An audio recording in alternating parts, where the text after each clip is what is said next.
बिस्मिल्लाहिर्रहमानिर्रहीम। देसी हिकमत टिप्स चैनल देखने वाले तमाम नाज़रीन को अस्सलाम वालेकुम वरहमतुल्लाहि वबरकातुहू। जी दोस्तों, आज की जो हमारी टिप्स है वो है मलेरिया बुखार के मतलब।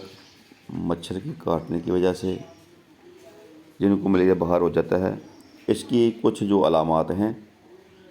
मलेरिया बुखार की सूरत में मुंह का जो जायका है कड़वा हो जाता है, जिस्मानी इक़्तिसाद कमज़ोरी हो जाती है और साथ साथ जिस्म में दर्द और पट्ठों में जो है मलेरिया बुखार की वजह से खिंचाव पैदा हो जाता है।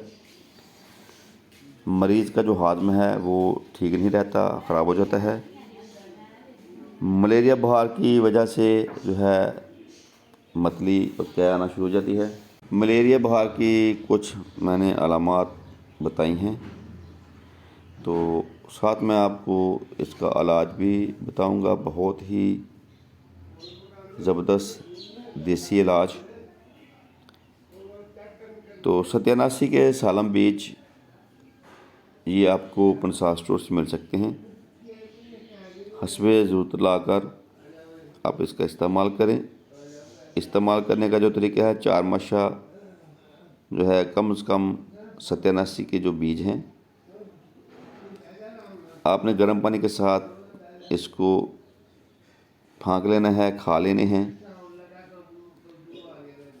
मलेरिया बुखार ख्वाह कितना ही ज़ोर की हो, कितना ही शिद्दत से हो, तो इंशाल्लाह सत्यानाशी के जो बीज हैं ये फ़ौरन जो है पसीना लाकर मलेरिया बुखार को ख़त्म कर देते हैं।